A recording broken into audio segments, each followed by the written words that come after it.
pratiques des entreprises en matière de repérage et d'accompagnement des salariés victimes de violences conjugales.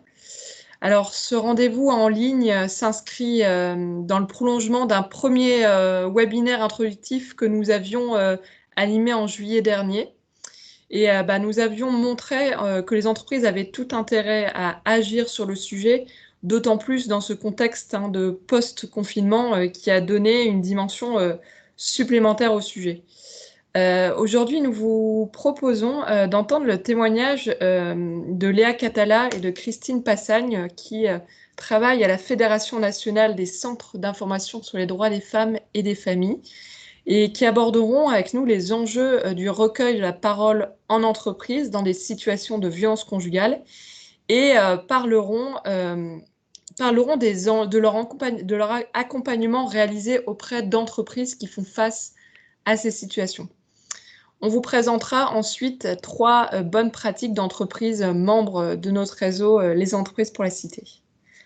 Avant cela, nous, on vous propose un petit tour de table pour savoir qui vous êtes. On vous propose de nous indiquer simplement votre nom, fonction et pourquoi vous avez souhaité être là aujourd'hui, éventuellement votre intérêt sur le sujet. Je te laisse la main, Julia.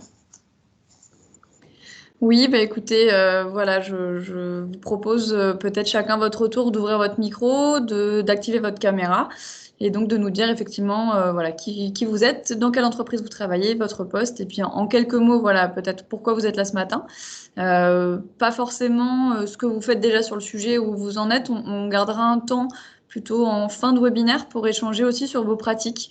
Donc, je vous propose de garder ça de côté un petit peu et qu'on tente d'une petite présentation pour démarrer. Je ne sais pas qui veut ouvrir la voie. Je vous en prie.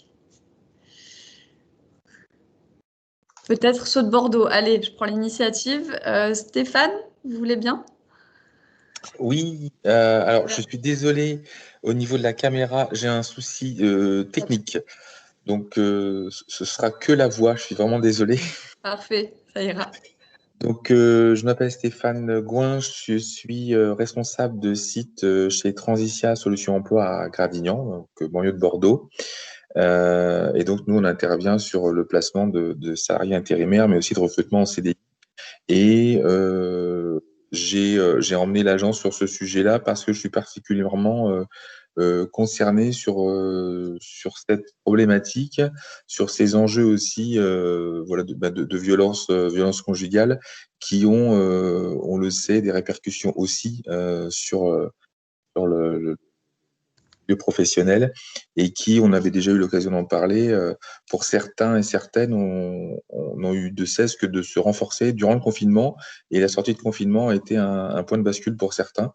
Donc voilà, c'était aussi intéressant de pouvoir échanger sur le sujet et puis comment repérer tout ça et accompagner les gens en difficulté. Super. Voilà. Merci beaucoup Stéphane. Je vous en prie. Sinon, on va prendre la première personne sur la liste des participants. Marion Baudet, par exemple. Oui, bonjour. Donc Marion Baudet, responsable diversité Bouygues Construction. Donc nous, on est sensible sur le sujet puisqu'on a signé en décembre dernier une charte via la Fondation FACE et le réseau One in Three Women, donc auprès de plein d'autres grosses entreprises. Donc en signant cette charte, ça montre l'engagement de Bouygues Construction sur le sujet et du coup de dispositifs, d'actions à mettre en place cette année. Super. Voilà. Merci Marion. On sera ravis d'en savoir un peu plus. Voilà, si vous voulez nous en parler après, ça sera peut-être super que vous nous expliquiez ce que vous avez envie de mettre en place suite à la signature de cette charte, par exemple. Ok. Merci. Personne veut prendre la suite ? Alors, Julie Le Goubin du groupe Schneider Electric, je peux prendre la suite. Je suis chef de projet diversité, inclusion et qualité de vie au travail. Et donc, elles vont me rejoindre, mais également avec moi, Fabienne Gouillet, qui travaille plutôt sur la partie handicap et QVT, et puis Karine Basset, qui est recruteur pour la mission handicap. Donc voilà, le sujet des violences conjugales est un sujet qui nous questionne aujourd'hui, sur lesquels on a déjà communiqué au sein du groupe Schneider Electric, mais on se dit qu'on a sans doute des connaissances à parfaire pour justement être plus impactant sur la communication et accompagner du mieux possible les éventuels salariés ES et EES qui pourraient être touchés par des violences au sein de leur sphère privée. Donc voilà les raisons de notre présence. Merci beaucoup. En tout cas, sachez qu'on va parler en deuxième partie du webinaire d'une de vos bonnes pratiques en la matière. Donc, n'hésitez pas à ce moment-là, dans cette deuxième partie du webinaire, à rebondir sur ce qu'on dira. Voilà. Très bien, merci beaucoup. Merci. Alors. Marie Balthazar de Cdiscount. Du coup, je suis chargée de mission diversité et c'est un peu pour les mêmes raisons que Julie, c'est pour se renseigner sur le sujet parce qu'on n'a pas énormément encore fait d'action au sein de l'entreprise et savoir comment accompagner les salariés qui pourraient être touchés par ce genre de situation. Merci. De même, on fera un petit focus sur ce que Cdiscount a pu faire. J'avais échangé avec Sabrina Ribeiro qui est en charge de ces questions, voilà, responsable diversité Cdiscount, et effectivement pas mal d'actions de communication externe entre guillemets et plus d'interrogations sur comment agir quand on rencontre cette situation. Donc pareil, n'hésitez pas à rebondir sur ce que je dirais. D'accord, pas de souci. Et voilà, Maëva Delanoux nous indique qu'elle a un problème de micro. Donc Maëva est chargée de RSE chez CRIT et elle travaille au service développement social. Et donc le service développement social accompagne entre autres les salariés permanents et intérimaires sur les problématiques diverses. Et voilà, il est possible de faire remonter des cas de violence conjugale. Donc merci beaucoup Maëva. Catherine Petrovic, peut-être, si vous avez votre micro. Oui, bonjour. Est-ce que vous m'entendez? C'est bon? Oui, parfaitement. Oui, bonjour. Alors, Catherine Petrovic, je suis la directrice de diversité et inclusion chez Siemens France. Merci de m'accueillir. Donc, nous, on a déjà fait un webinaire sur les violences faites aux femmes pour avoir quelques sponsors chez nous qui puissent connaître un petit peu le sujet et éventuellement pouvoir, dans le cadre de nos relais RPS, suivre un petit peu ces sujets-là. Et plus généralement, notre propos maintenant, c'est de savoir comment en parler dans l'entreprise spécifiquement pour prévenir le risque et éventuellement accompagner les salariés. Parfait, merci beaucoup. Madame Poggi, je crois qu'on ne vous a pas entendu. Si vous êtes là. Vous m'entendez?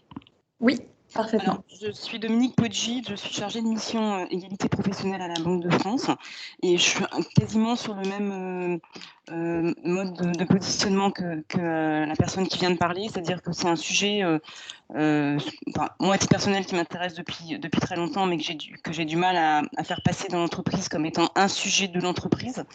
On a déjà mené quelques actions très connexes, notamment de participation à la nuit des relais l'année dernière avec une équipe mixte qui est organisée par la Fondation des femmes. Mais pour l'instant, c'est un sujet où côté des RH, on considère que c'est pas forcément à traiter en interne dans l'entreprise. Donc je suis assez intéressée de savoir ce que font les autres entreprises, de pouvoir comparer et pouvoir éventuellement partager ces bonnes pratiques.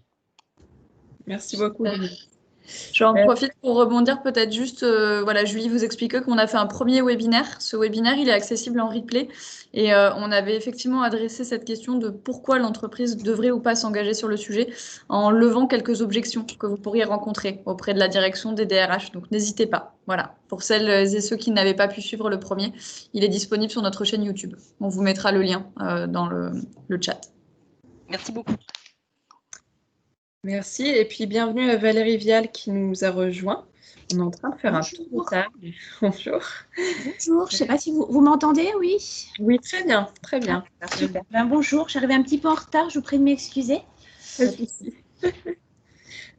on était en train de faire un petit tour de table assez simple, rapide pour vous connaître et puis connaître voilà, votre intérêt pour le sujet, pourquoi vous avez souhaité être là. Donc, si vous voulez prendre la parole, bienvenue à vous. Eh bien, donc du coup, je suis Valérie Vial, je travaille chez BD Becton Dickinson, une entreprise qui se trouve dans la région grenobloise et qui fabrique et commercialise du matériel médical.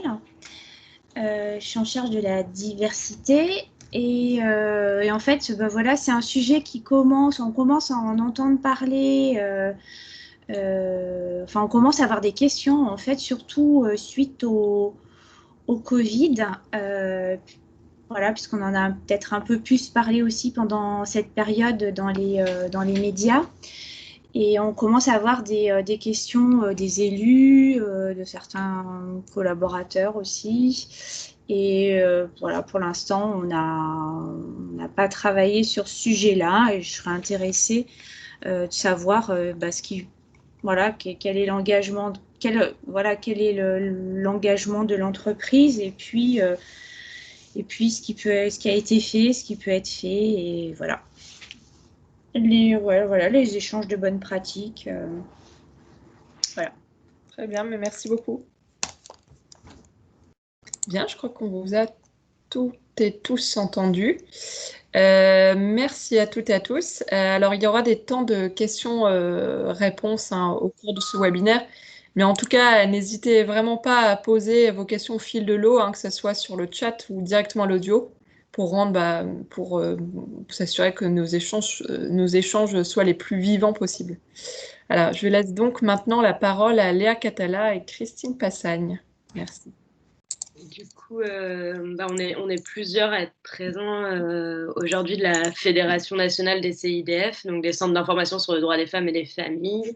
Et donc, l'idée, c'est vraiment de vous présenter rapidement qui on est, mais dans les grandes lignes, et puis surtout de vous présenter quelques bonnes pratiques après qui sont générales, mais de comment on peut agir, comment on peut détecter, et en tout cas ce qu'on peut faire déjà après les entreprises ne remplaceront pas les associations spécialisées d'aide aux victimes, c'est pas ça. Mais c'est surtout l'objectif principal, c'est surtout de lever le tabou, de permettre d'en parler et de permettre d'être réorienté. Donc, on reviendra un petit peu là-dessus.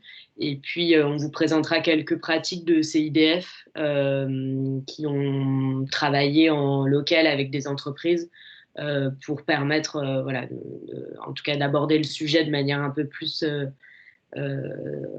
profonde que juste d'être au courant des choses. Donc, je vais laisser la parole à Christine pour la présentation de la fédération. Bonjour, je suis Christine Passagne, donc je suis conseillère technique sur les questions d'accès au droit à la Fédération nationale des CIDF. Donc la Fédération nationale des CIDF est un réseau de 105 CIDF qui sont présents sur tout le territoire national, métropolitain et ultramarin, qui sont regroupés en fédérations régionales. Donc nous avons essentiellement 1800 lieux de permanence qui sont présents tant en milieu rural qu'en milieu urbain, que dans les quartiers politiques de la ville. Nous sommes un réseau qui est composé de plus de 1000 salariés, notamment de jurys, de conseillers emploi, de psychologues, de médiateurs, médiatrices familiales, de travailleurs sociaux. Par rapport à cette pluridisciplinarité des professionnels, on reviendra dessus. Cette pluridisciplinarité permet une prise en charge globale des personnes victimes de violences intrafamiliales, notamment conjugales, par différents professionnels, notamment les juristes et les conseillers emploi, qui vont accompagner la femme tant dans la procédure liée aux violences conjugales, que ce soit au niveau civil, c'est-à-dire au niveau des problématiques liées à la rupture de couple, qu'au niveau pénal, si la victime engage une procédure pénale par le biais d'une plainte, ou si elle saisit le juge aux affaires familiales pour obtenir une ordonnance de protection. Et en même temps, l'accompagnement est fait au niveau professionnel. Donc, 53% des femmes que nous recevons qui sont victimes de violences sont en emploi, mais certaines ne sont pas en emploi. De ce fait, on va travailler particulièrement l'insertion professionnelle de ces femmes. Alors, pour vous, ça vous concerne moins, parce que vous, les problématiques qui vous concernent sont plus les personnes en emploi. Mais juste en aparté, sachez que le fait d'être victime de violence peut être une cause de démission légitime si la personne victime de violence porte plainte ou et pas ou et doit déménager, donc change de domicile en raison des violences. Donc dans ce cas, elle peut démissionner. C'est pour ça que la question de l'insertion professionnelle peut être intéressante pour vous si vous êtes confronté à ces situations, d'orienter les femmes victimes vers les CIDF qui pourront l'accompagner vers la recherche d'un nouvel emploi. Léa, s'il te plaît, si tu peux retourner sur la page précédente. Voilà, c'était juste un aparté. Donc, bien sûr, nous proposons également un accompagnement par les psychologues. Les médiateurs familiaux n'interviennent bien sûr pas dans les situations de violence parce que la médiation familiale ou la médiation pénale d'ailleurs est proscrite dans le cas de violence. Et l'accompagnement est également fait par des travailleurs sociaux qui vont pouvoir faire valoir les éventuelles prestations dont peut bénéficier la femme victime de violence. Ou une personne tout à l'heure parlait des salariés hommes victimes de violence. Effectivement, on pourra revenir dessus. Ça existe aussi, même si c'est beaucoup plus marginal et si ce n'est pas en soi une problématique de société telle que les violences subies par les femmes. Donc l'objectif de notre action, c'est la promotion de l'égalité, la favorisation de l'autonomie sociale et professionnelle et personnelle des femmes. Donc le lien avec les violences conjugales est prégnant car notre lecture des violences, je pense que cette problématique était peut-être abordée dans le premier webinaire et directement la lecture des violences conjugales que nous avons est une lecture qui est complètement liée à la domination masculine et à la promotion de l'égalité entre les hommes et les femmes. Donc, nos domaines d'intervention, vous pouvez faire le parallèle avec la pluridisciplinarité de nos professionnels, sont l'accès au droit. Donc, tous les CIDF, ça c'est important de le savoir, ont un secteur accès au droit. Voilà, je ne vous ai pas dit que tous les CIDF bénéficiaient d'un agrément triennal par l'État, donc pour exercer leur mission d'intérêt général. L'une des conditions de cet agrément délivré par l'État est de disposer d'un service de permanence juridique. Donc tous les CIDF interviennent dans ce secteur. Nous intervenons également dans la lutte contre les violences sexistes, bien sûr, de façon transversale entre tous les domaines d'intervention. Et certains CIDF ont des... Alors, c'est la majorité des CIDF, mais pas tous les CIDF, contrairement au secteur accès au droit, ont des secteurs emploi et création d'entreprises.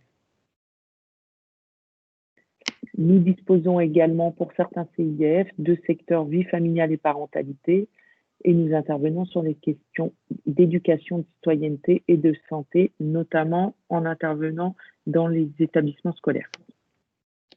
Les CIDF interviennent également, bien sûr, au sein des entreprises. C'est ce qui va nous intéresser aujourd'hui. Vous pourrez découvrir les interventions sur le volet des violences conjugales grâce à l'intervention de Léa Catala qui va vous présenter 3 actions dans les CIDF. Mais nous intervenons également, même si ce n'est pas le sujet aujourd'hui, c'est peut-être intéressant de le savoir, au sein des entreprises sur la problématique de l'égalité professionnelle et des violences sexistes et sexuelles au travail. Donc, l'ampleur de notre action, donc nous recevons chaque année plus de 500 50 000 personnes et nous délivrons des informations sur divers lieux, comme je vous disais, donc qui sont au sein des CIDF, donc au siège des CIDF, mais dans des permanences délocalisées au sein de mairies, de maisons de la justice et du droit, de tribunaux.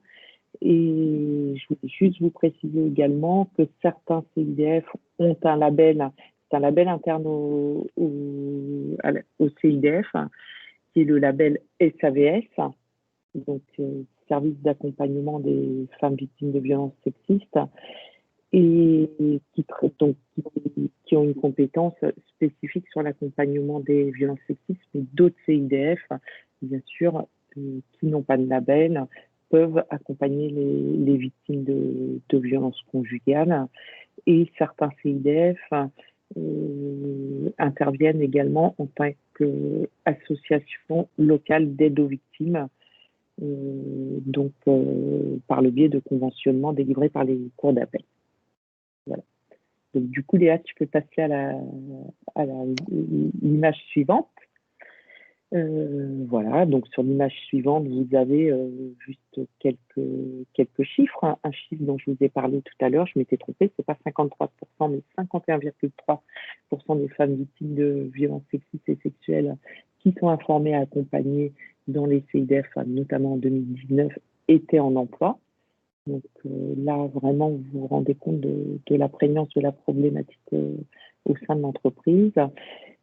Pour aider les femmes victimes de violences, donc nous proposons bien sûr une information complète globale, c'est ce que je vous ai dit, par des équipes pluridisciplinaires sur les plans juridiques et social, un accompagnement psychologique, ça on l'a vu, une recherche vers des logements et une aide à l'insertion professionnelle. Donc ça c'est plus pour les personnes qui ne sont pas en emploi. Excusez-moi, j'ai changé de page. Nous sensibilisons bien sûr les professionnels à la question des violences sexistes et sexuelles. Donc ça, je pense que pour vous, c'est vraiment important de savoir que si vous voulez intervenir spécifiquement ou mettre en place des dispositifs spécifiques sur l'intervention auprès de vos salariés sur la question des violences conjugales, la prévention des violences conjugales ou l'accompagnement des femmes victimes de violences conjugales, il est important de connaître plus globalement la problématique des violences sexistes et sexuelles. Voilà.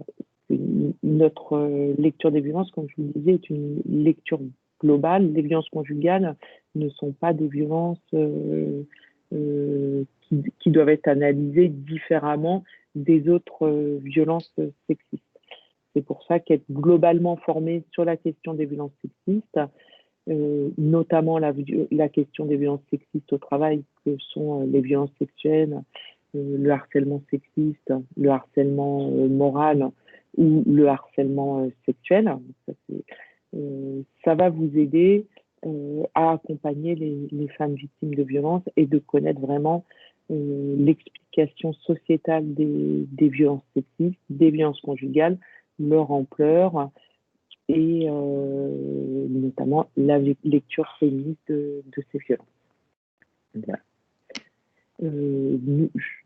Dans les échanges après la présentation que va vous faire Léa Catala sur les interventions des CIDF, on pourra revenir sur divers points en les illustrant avec ces problématiques et bien sûr on pourra conjointement répondre à vos questions précises sur les violences conjugales.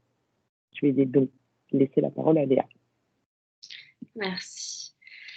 Alors peut-être Léa, je ne sais pas si c'est prévu comme ça, mais peut-être en 2 secondes, s'il y a vraiment des questions précises, alors là, vraiment sur la FNCIDFF, des choses que vous n'avez pas comprises, vous pouvez peut-être les poser tout de suite, vraiment des choses précises sur notre réseau qui vous empêcheraient de comprendre la suite. Il y a des questions dans ce sens-là.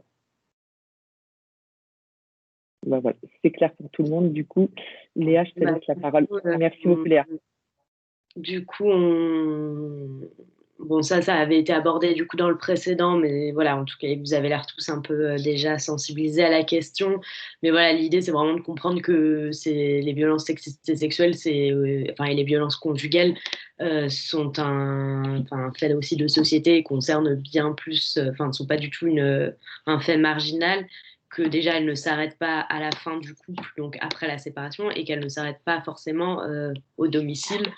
Donc c'est pas forcément que une affaire privée, dans le sens où bah voilà, il peut y avoir une intrusion de l'auteur des violences sur le lieu de travail, il peut y avoir de la prise de contact avec des collègues, il peut y avoir voilà des cyberviolences. Donc ça, c'est aussi pour ça qu'il y a une nécessité au-delà de l'engagement moral et il y a vraiment une nécessité pour le bien-être de l'entreprise, en entreprise, de s'engager là-dessus. Donc voilà, on reviendra. Enfin voilà, je passe rapidement sur cette slide, mais du coup voilà, c'est quand même puni par la loi, d'où la responsabilité de la société et le fait que voilà, ça a des conséquences sur l'entreprise et sur la salariée, le ou la salariée en question, notamment. Donc là, enfin, j'ai pas repris l'ensemble des conséquences des violences faites aux femmes, mais plutôt les conséquences qui sont liées à l'emploi, enfin au maintien dans l'emploi. Donc voilà, c'est vraiment pour aller rapidement, ça va avoir des incidences donc du coup individuelles sur la salariée et organisationnelles dans l'entreprise, puisqu'il va y avoir, enfin c'est pas forcément automatique, mais ça peut être des conséquences donc voilà d'épuisement émotionnel et physique, d'absentéisme, d'arrêt maladie, de retard, parce qu'en fait on peut être empêché aussi d'aller au travail par l'auteur des violences, retardé, donc il y a une intrusion des préoccupations personnelles dans la vie professionnelle, avec voilà, des inquiétudes, des démarches administratives si on veut sortir des violences. Il y a aussi quand même des démarches administratives à réaliser. Il y a aussi des enfants qui peuvent être co-victimes de violences, donc ça implique quand même une charge mentale importante, même dans la sortie, enfin surtout dans la sortie des violences aussi. Ce que je vous disais, ça peut instaurer aussi un climat d'insécurité sur le lieu de travail pour la victime et pour ses collègues, parce que voilà, parfois on est très proche de ses collègues et l'auteur des violences le sait, donc il y a une prise de contact par les collègues, enfin quand c'est un ex-conjoint par exemple, ou quand donc voilà, c'est ce que je vous disais tout à l'heure, il y a pas les violences ne s'arrêtent pas du coup à juste le conjoint, mais ça peut aussi être un ex-conjoint ou une fois que la personne s'est séparée.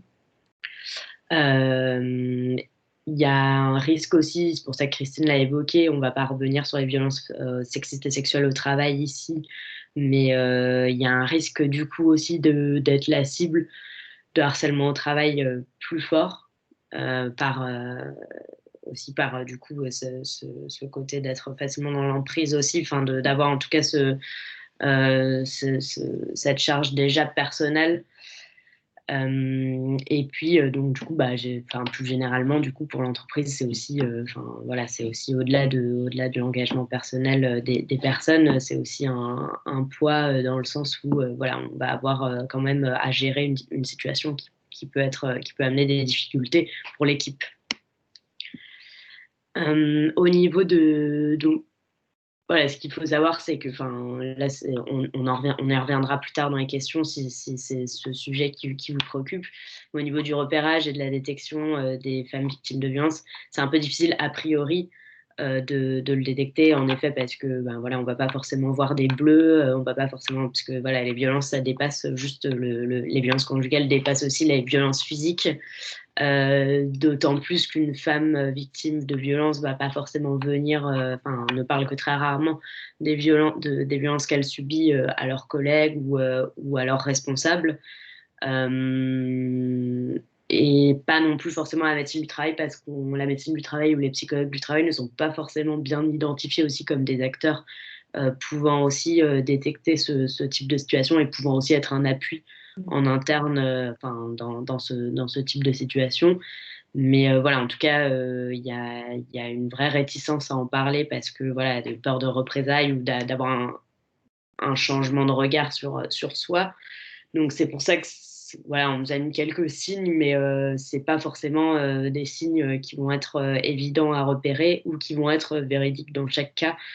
Donc c'est vrai que c'est plus en adoptant une attitude engagée au sein de l'entreprise, en brisant le tabou au sein de l'entreprise, qu'on arrivera, qu'il y aura une possibilité de briser le silence aussi pour les femmes victimes de violences, plus que le repérage de signaux qui peuvent être, bon voilà, en soi, ça peut aussi donner d'autres conséquences. Après, c'est important quand même de pouvoir peut-être poser la question quand on remarque vraiment un changement de comportement euh, pour s'assurer aussi qu'il n'y a pas de mise en danger ou que voilà, c'est aussi une responsabilité, même si c'est pas forcément évident d'en parler. Voilà. Donc là, on va rentrer plus concrètement. Je voulais juste préciser quelque chose par rapport à ce que tu disais, Léa. C'est vraiment intéressant quand tu disais effectivement briser le silence. Il faut savoir que, par exemple, avec prof qui travaille sur la formation des professionnels aux questions de violence, le leitmotiv, c'est toujours poser la question. Donc, il y a 20 ans, quand on est professionnel, on commençait à travailler sur la lutte contre les violences. Effectivement, ce message de silence a été énormément communiqué. Et quelques années après, on s'est rendu compte que le silence aussi, c'est priver le silence justement des personnes tierces. C'est-à-dire que, Léa, c'est tout à fait vrai ce que tu dis, les victimes peuvent avoir beaucoup de résistance à parler, mais on se rend compte que très souvent, si on leur demande, elles en parlent. C'est exactement la même chose que pour les violences au travail. Donc, vraiment, ne pas hésiter à communiquer sur cette question. Donc, le fait de communiquer dessus, déjà, ça délie la parole des victimes. Léa vous montrera tout à l'heure des affiches de communication que vous pouvez afficher dans vos locaux. Donc, ça légitime les personnes à aller contacter les personnes en charge des questions sociales au sein de votre entreprise. S'il y a des sections spécifiques, d'aller voir tous les représentants de votre entreprise qui peuvent accompagner ces femmes victimes. Merci. Oui, voilà, l'objectif, comme dit Christine, c'est qu'en effet, en fait, si on brise le tabou, comme que ce soit dans la société, du coup, au sein de l'entreprise, c'est vraiment déjà d'afficher quand même un engagement sur la question de l'égalité femmes-hommes en général, mais aussi de la question des violences. Alors, ok, c'est pas forcément un sujet qui peut être perçu comme très sexy, mais pour le coup, ça permet de rompre vraiment le silence, donc de mener des sensibilisations en interne, de permettre avec des associations spécialisées, donc par exemple de faire venir des CIDF sur 2 heures pour mener un atelier de sensibilisation auprès par exemple des managers ou des responsables, délégués personnels ou en tout cas des cœurs de métier qui peuvent être en tout cas des personnes clés pour recueillir la parole. Ça peut être des campagnes d'affichage en interne, notamment dans des lieux un petit peu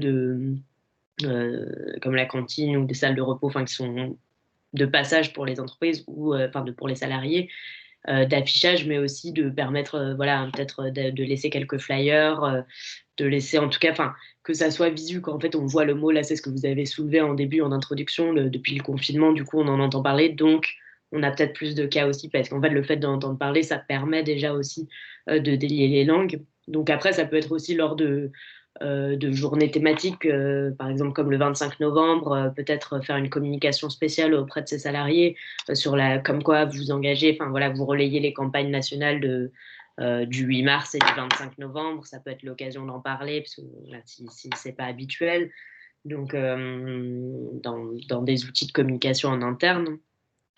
Donc voilà, par exemple, là, je vous ai mis, je passe assez rapidement, mais pour qu'on ait le temps un peu d'échanger. Mais du coup, ça, c'est par exemple des affiches que nous, des outils ou des flyers ou des affiches. On va faire aussi, là, d'ici fin novembre, des affiches concernant spécifiquement le sujet des violences, des violences conjugales et comment briser le tabou en entreprise.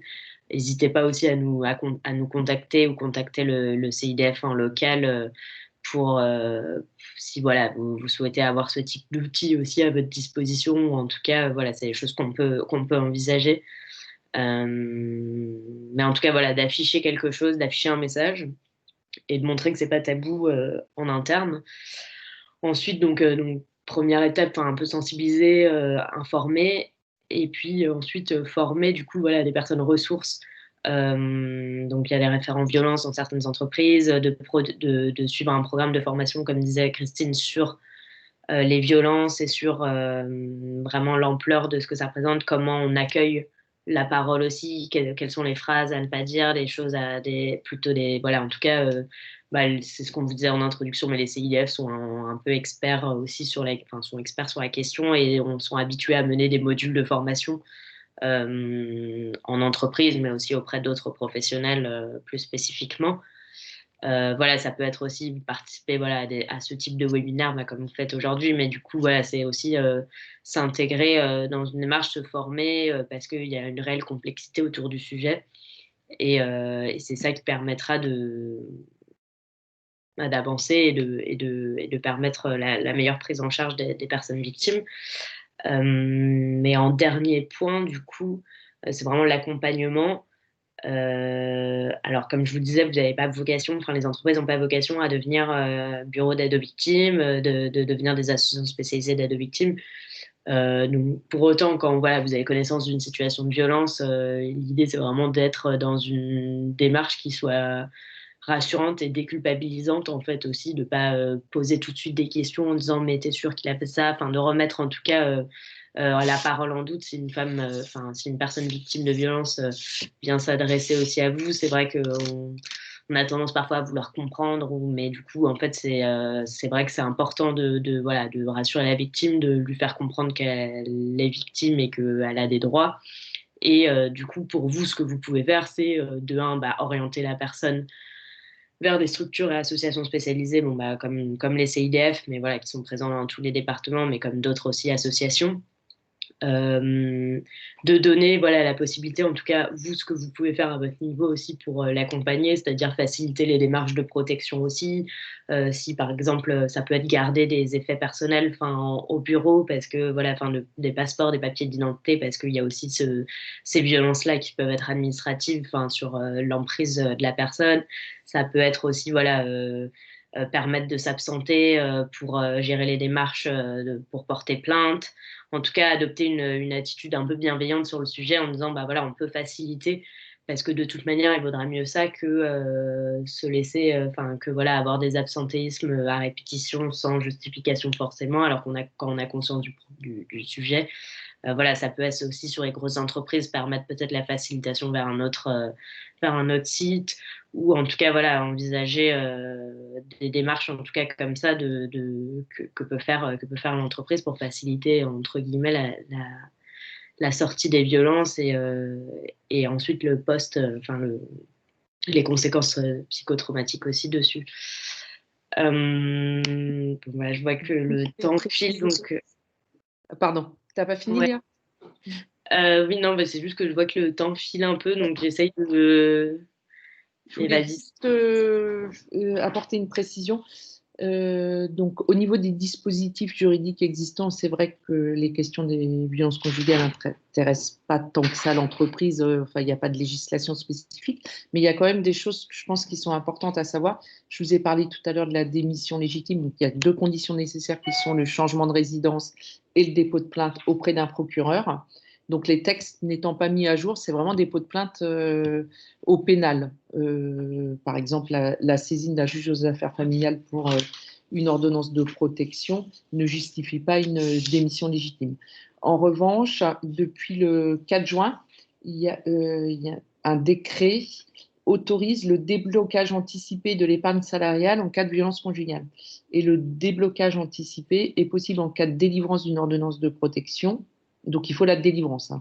Lorsque les faits donnent lieu à des alternatives aux poursuites, donc l'alternative aux poursuites, on est dans le cadre d'une procédure pénale. Composition pénale, c'est la même chose. C'est des alternatives aux poursuites ou l'ouverture d'une information par le procureur de la République ou la saisine du tribunal correctionnel directement. Donc, ce qu'il faut retenir, c'est soit dans le cas d'une ordonnance de protection qui est prononcée, soit dans le cas de poursuites pénales et sont inclus toutes les poursuites pénales. Il y a autre chose qui est intéressant à savoir, et là je pense que l'entreprise peut vraiment avoir un rôle. Depuis une loi récente de 2019, le juge aux affaires familiales qui rend une ordonnance de protection peut prévoir que l'auteur des violences ne devra pas se rendre dans des lieux spécialement désignés dans lesquels se trouve de façon habituelle la victime. En réalité, c'est pas nommé, mais le premier lieu auquel on pense, c'est l'entreprise. Donc, il peut tout à fait être possible que l'auteur de violence, donc là on est dans le cas où il y a une séparation entre l'auteur et la victime, parce que l'ordonnance de protection ne peut pas être prononcée s'ils vivent toujours ensemble, bien sûr, où l'auteur de violence a l'interdiction de se rendre dans l'entreprise. Donc dans ce cas-là, évidemment, il est intéressant que la victime prévienne l'entreprise et ça peut être une occasion pour vous de lui proposer un accompagnement spécifique sur le champ social, sur le champ professionnel, avec tout ce dont vous parlez, Léa, qui peuvent être parfois des aménagements d'horaire pour se rendre à des rendez-vous avec l'avocat ou des convocations de justice. C'est important de le savoir.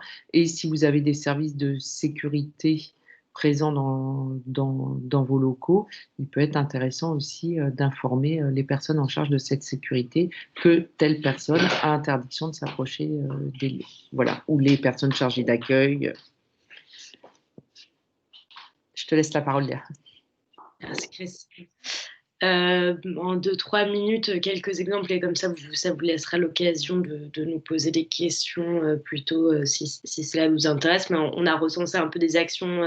Alors les CIDF interviennent beaucoup sur les questions de violence au sein des entreprises. C'est vrai que on s'occupe beaucoup des violences sexistes et sexuelles au travail, mais du coup on a quelques exemples d'actions qui ont été menées, donc notamment surtout, c'est ce que je vous disais, des formations modules à destination des référents violence, à destination de certaines catégories d'emploi.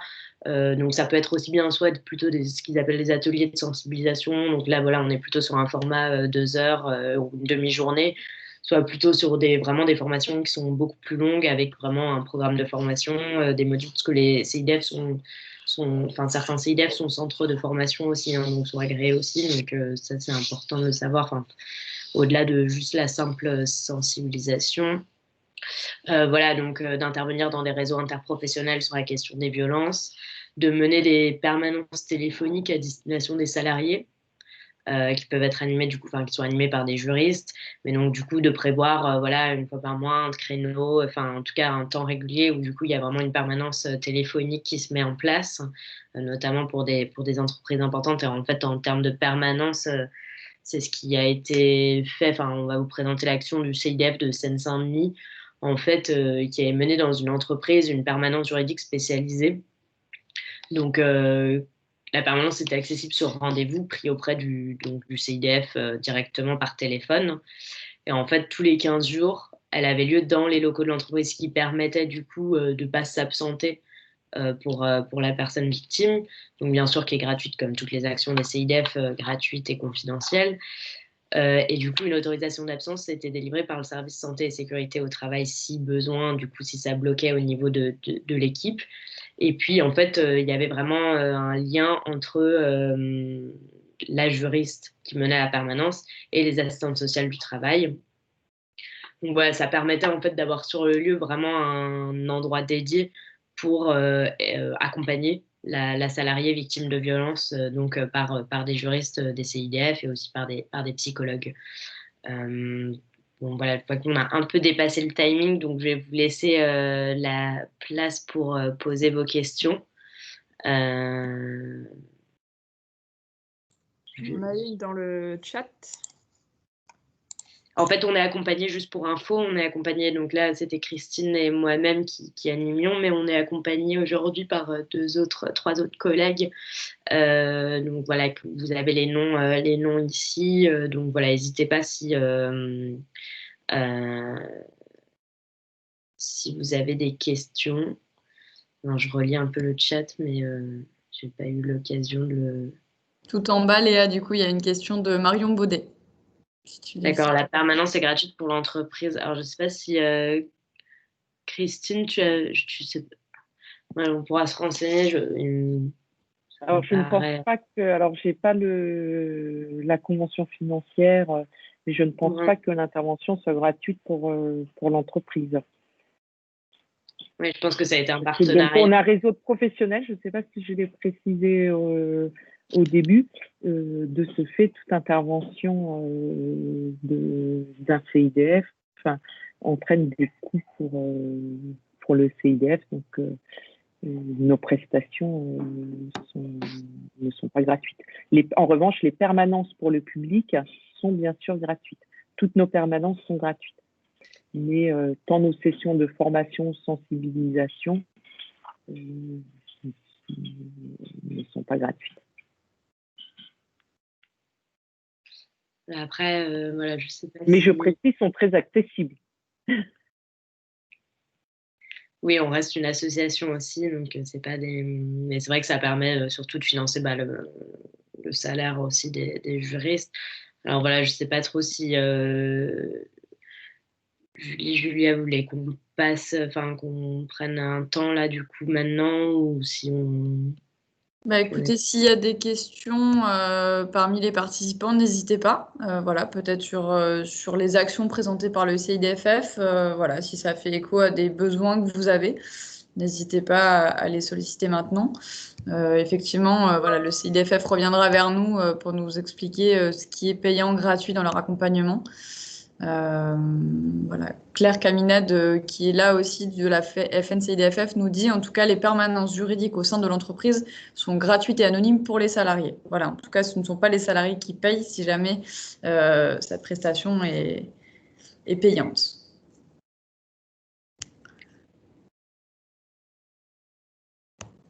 Je n'ai pas l'impression qu'il y ait plus de questions. Donc, merci beaucoup Léa et Christine pour cette présentation. Sachez qu'on vous transmettra voilà, cette partie si vous n'avez pas pu tout noter. Pas d'inquiétude. Voilà, on vous enverra cette partie du document suite au webinaire.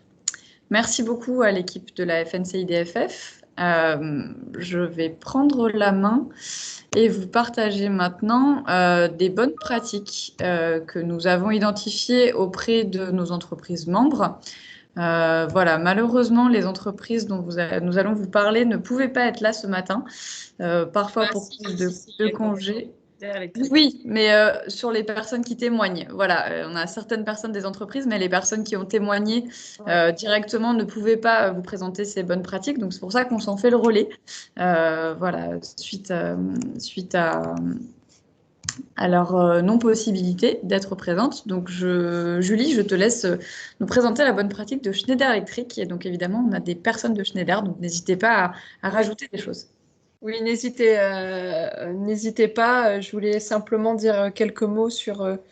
on parlait tout à l'heure de l'importance pour les entreprises, enfin en tout cas, le levier important qui existe de la communication interne. C'est le cas en tout cas chez Schneider Electric, hein, qui a intégré le sujet des violences conjugales dans une démarche globale d'inclusion, une sensibilisation globale sur l'inclusion, afin que voilà, chacune se sente concernée par le sujet, au-delà voilà, des enjeux spécifiques. En tout cas, Schneider Electric a réalisé une campagne de communication en 2019 qui va être renouvelée donc au cours de ce mois d'octobre 2020. Si je ne me trompe pas, c'est dans le cadre d'une campagne sensibilisation sur l'inclusion justement et la santé psychique. Donc une campagne de communication autour des numéros d'urgence, les numéros d'urgence d'aide aux victimes et voilà, quelques structures également qui aident les victimes. Donc l'objectif de cette campagne, c'était déjà de faire reconnaître le sujet des violences conjugales comme un sujet à part entière pour l'entreprise et de fait aussi amener les salariés à en parler, à libérer leur parole sur le sujet Et puis, à être en capacité aussi de repérer, tout ce qu'on appelle, voilà, ce qu'on a dit tout à l'heure, les signaux d'alerte chez leurs collègues qui pourraient être des signes de violence conjugale. Donc, effectivement, en résumé, c'est l'importance déjà symboliquement, par des campagnes, des sensibilisations, de communication, faire reconnaître ce sujet comme un sujet à part entière pour l'entreprise. Si vous voulez ajouter quelque chose, Julie, n'hésitez pas. Oui, du coup, je me suis permise de faire un petit commentaire dans le chat pour dire que justement, on va saisir l'opportunité là du mois de novembre pour reléguer ces informations. Donc, en effet, toutes ces informations sont disponibles dans l'intranet, mais on sait que nos salariés ne vont pas tous les jours consulter notre intranet. Et donc, c'est important de faire vivre ces informations. Donc, on a un canal de communication qui s'appelle le fil des diversités, qu'on fait vivre sur différentes thématiques de la diversité. Et en novembre, il y aura un Zoom qui sera fait sur justement les numéros d'urgence. On a créé du coup avec l'application Klaxoon que vous connaissez peut-être, un petit parcours qui reprend en fait tous les numéros d'urgence qu'on peut contacter en fonction des situations.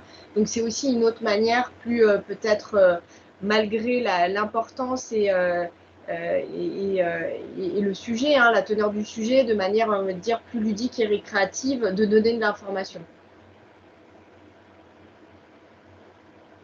Voilà. Merci beaucoup. Très bien, dans ce cas... Alors, effectivement, en deuxième bonne pratique qu'on souhaitait vous présenter, après ces enjeux qui sont quand même majeurs de communication interne, effectivement, un témoignage d'Adecco avec qui j'ai pu longuement échanger. Donc, Adecco, en fait, a initialement signé fin 2019 la fameuse charte d'engagement dont on vous a déjà parlé tout à l'heure, qui est portée par FACE en France, mais qui est en fait à la base portée par le réseau européen d'entreprises engagées contre les violences conjugales. Donc, n'hésitez pas à faire des recherches aussi si vous souhaitez formaliser votre engagement à travers une charte qu'on appelle aussi One in Three, une sur trois. C'est vraiment cette démarche globale qui a abouti à une charte. Donc, l'idée d'Adecco, c'était de formaliser un peu son engagement et des actions concrètes, mais le Covid est passé par là. Et donc, au printemps, malheureusement, ils n'ont pas pu déployer de manière assez formalisée tout ce qu'ils avaient prévu dans la charte.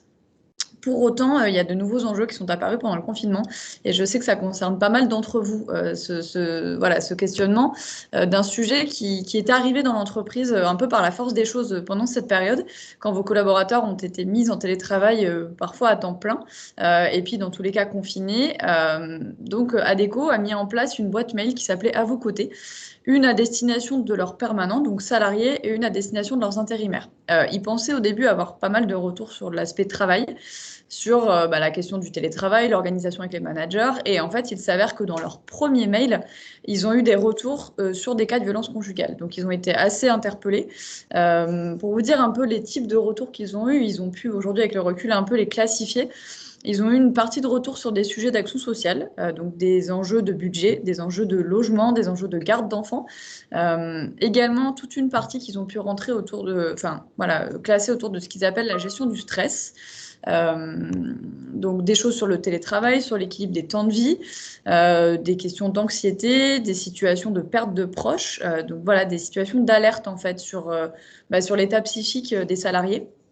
Et enfin, des sujets qu'ils ont appelés diversité, avec des questions autour des situations d'aidants familiaux, d'impact de cette situation et du confinement sur le handicap, de harcèlement aussi, dans le cadre du travail, de discrimination, aussi de violence conjugale. Voilà un petit peu les constats qu'ils ont pu faire. De ce fait, et sur les sujets de violence conjugale au niveau, précisément, il y a des choses qui se sont mises en place, mais de manière assez informelle, un process d'accompagnement en fait sur le tard. Ils se sont déjà rendus compte que le fait d'écrire par mail avait pu libérer la parole de situations qui existaient déjà, mais que les personnes ne faisaient pas remonter en direct à leur RH ou à leur manager, mais qui se sont libérées par le mail. C'est ensuite la responsable diversité et insertion qui a pris la responsabilité possibilité d'avoir des échanges individuels avec ces personnes une fois que la situation était identifiée. Elle a reconnu qu'elle n'était pas formée forcément sur ces sujets-là, mais qu'elle s'était formée aussi, elle, sur le tard, mais c'était pas possible de laisser en tout cas ses mails sans réponse, et qu'elle, dans un premier temps, a aussi fait un relais des dispositifs d'État. Ensuite, elle m'a expliqué qu'ils s'étaient appuyés sur tous les dispositifs internes et leurs partenaires externes dans ce moment-là.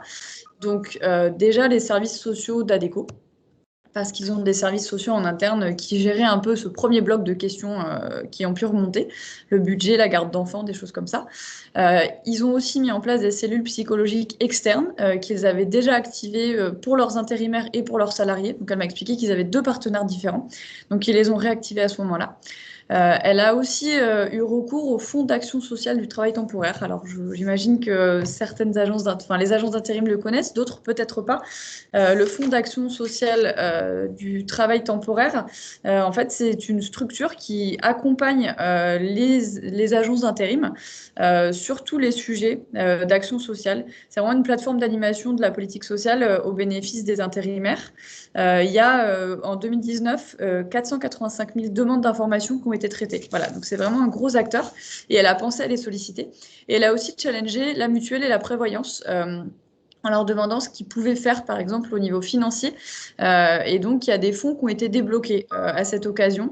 Par rapport au fonds d'action sociale du travail temporaire, ce qui a pu se passer, par exemple, c'est qu'il y a un accompagnement au logement, à l'accès au logement d'urgence. ADECO a poussé certains dossiers auprès du fonds. Et elle a également poussé le fait qu'il fallait avoir fait un nombre d'heures en tant qu'intérimaire pour en bénéficier. Ils ont poussé pour que ce nombre d'heures saute. Voilà, donc un vrai maillage de leurs partenaires sur ce sujet-là. Et ils ont également travaillé avec leurs équipes RH sur le fait de permettre aux collaboratrices en situation de violence conjugale d'accéder à leur bureau. Par exemple, en fait, que des mails soient envoyés en leur demandant de se rendre sur leur lieu de travail à la fin du confinement, alors qu'en fait, le travail n'avait pas repris en présentiel. Donc, il y a eu un gros travail mené avec les RH.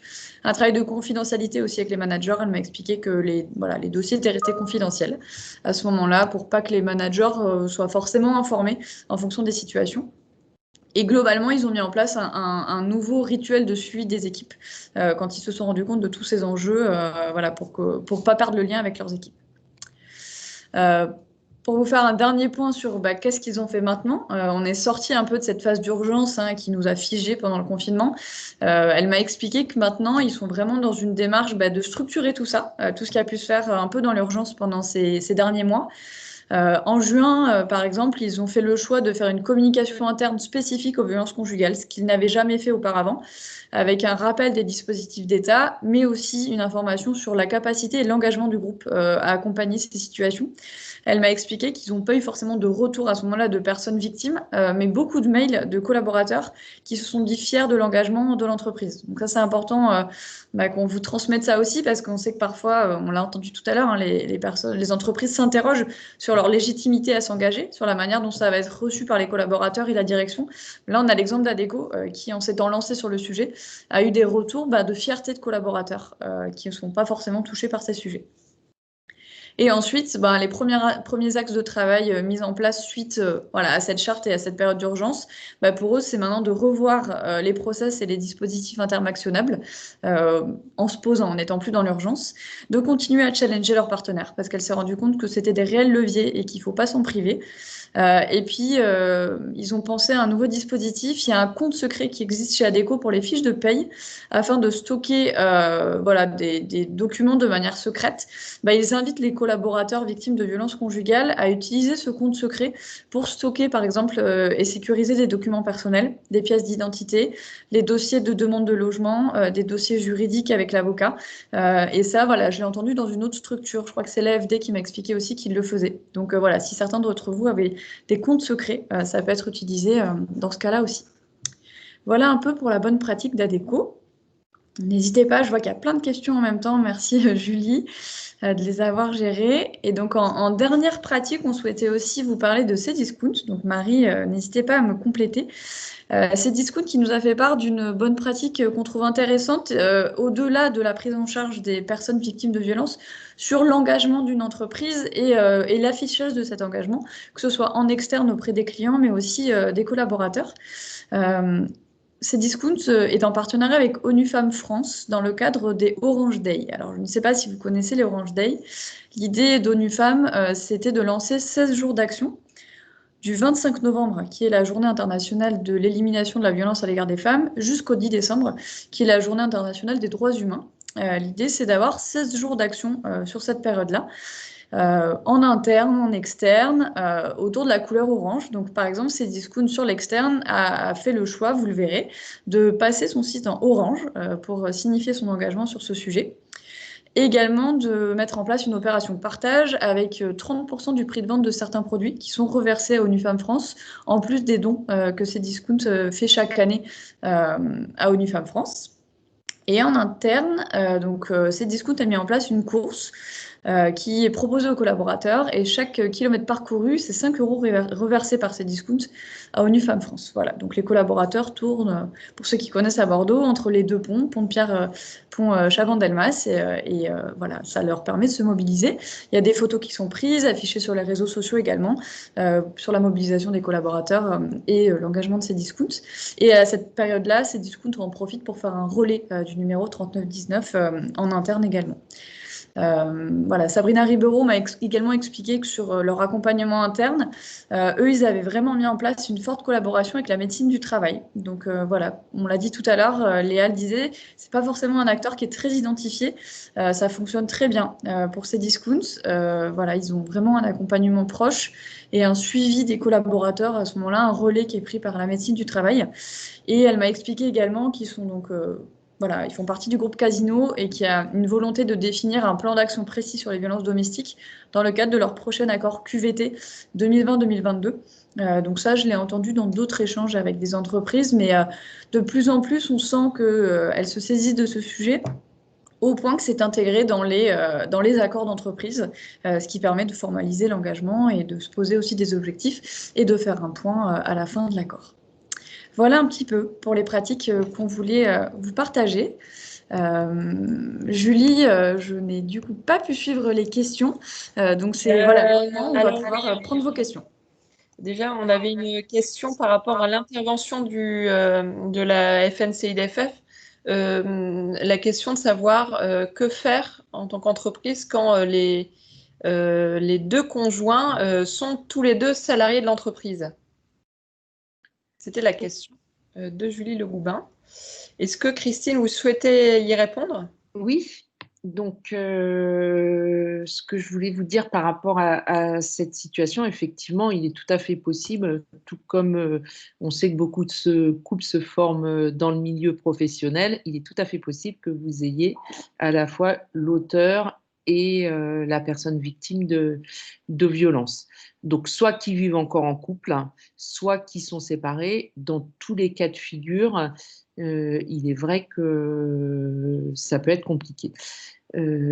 Alors, ce que j'ai envie de dire, c'est que effectivement, si les violences ont lieu dans la sphère familiale, au niveau de l'intervention de l'entreprise sur le plan disciplinaire, il est bien évident qu'on ne peut pas sanctionner un salarié pour avoir commis des violences envers un autre salarié au sein du couple s'il n'y a aucun lien avec l'exercice du contrat de travail. Cependant, s'ils travaillent dans la même entreprise, il est tout à fait probable, sauf s'ils sont sur des antennes complètement différentes et qui ne se rencontrent jamais, qui ne travaillent absolument pas ensemble, qu'ils soient en relation au travail. Donc là, ça peut être intéressant de prendre, là je parle sur le plan disciplinaire ou sur le plan ressources humaines, de prendre la problématique par le prisme des violences au travail. Parce que si une personne est auteur de violences conjugales à l'égard d'une autre, on peut se douter que ces violences, elles ne s'arrêtent pas une fois que chacun des salariés a franchi la porte du travail. Donc là, ça peut être vraiment intéressant de se poser la question sur la continuation des violences au sein de l'entreprise. Et là, on est dans la situation des violences au travail, donc on les traiterait comme des violences au travail.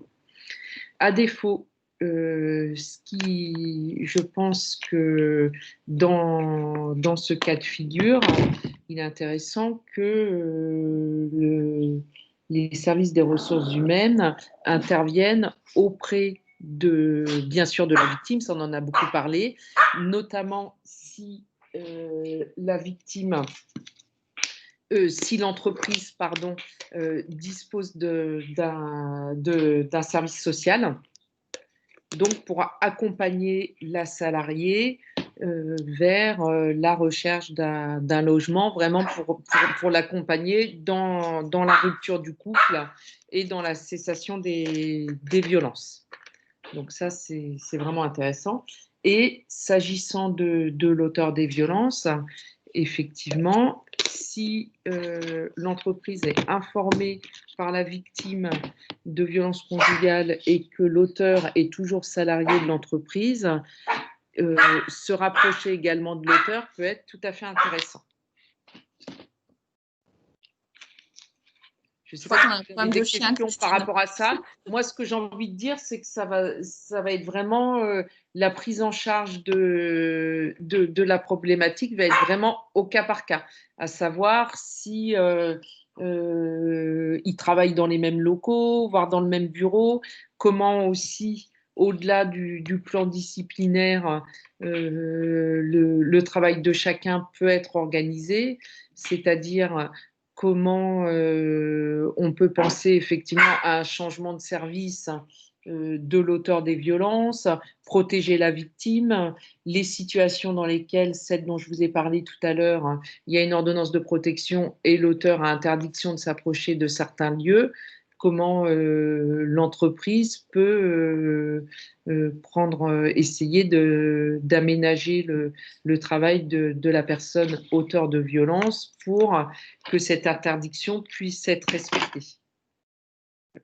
Alors, je crois qu'on n'a pas beaucoup de temps pour développer beaucoup plus, mais c'est vrai que ces questions peuvent être vraiment travaillées de façon intéressante également entre votre entreprise et le CIDF. Je ne sais pas si vous avez des questions complémentaires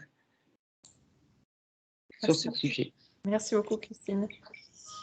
Si vous avez d'autres questions par rapport à nos interventions, et si vous souhaitez vous-même partager vos bonnes pratiques, ou du moins l'état de votre réflexion dans votre entreprise, à votre niveau, n'hésitez vraiment pas à prendre la parole. On est là pour ça.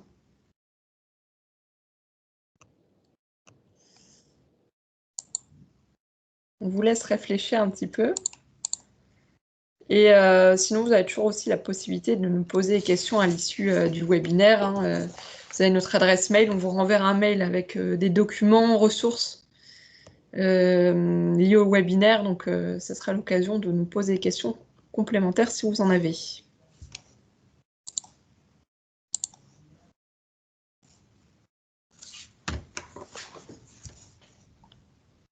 Ok, il me semble que vous n'avez pas de questions à ce stade. Il y a peut-être besoin d'une maturation, d'une réflexion autour de ce qui vient d'être entendu ce matin. Je vous propose dans ce cas, si vous n'avez pas d'autres questions, de clôturer ce webinaire. Donc, comme je vous le disais, nous, on vous enverra les informations complémentaires à ce webinaire. Et si vous êtes entreprise, membre de notre réseau, vous avez effectivement l'occasion de nous rejoindre sur d'autres événements, d'autres thématiques, toujours aussi en lien avec les enjeux actuels que vous connaissez dans votre entreprise. On est là pour vous accompagner au quotidien. Merci beaucoup en tout cas. Pour compléter, peut-être juste effectivement pour nos membres, vous indiquer qu'on va rédiger une fiche pratique suite à ces deux webinaires, qui vous sera diffusée, comme vous en avez l'habitude, dans nos newsletters. On vous tient au courant de des fiches pratiques qui sont diffusées chaque mois, donc n'hésitez pas à nous contacter pour les récupérer. Elles ne sont pas en libre accès du coup, hein, c'est au bénéfice des membres du réseau. Voilà, donc nous on prévoit de rédiger cette fiche voilà, dans les prochaines semaines, avant Noël en tout cas. Donc on vous la transmettra. Voilà, pour les entreprises qui ne sont pas membres et qu'on avait conviées aujourd'hui, on vous remercie d'avoir participé et on espère vous revoir très bientôt sur ces temps d'échange. Merci à tous en tout cas. N'hésitez pas à rester en contact avec nous, avec le CIDFF. Vous avez vu leurs adresses email. On pourra vous les renvoyer et faire le lien si vous le souhaitez. On reste à votre disposition sur ce sujet, même si pour l'instant il n'est pas prévu qu'on refasse de temps d'échange sur les violences. Voilà, si vous avez des questions qui vous viennent plus tard, on est toujours là, en direct avec vous, que ce soit à Paris ou en région. Donc n'hésitez pas à nous solliciter. Voilà.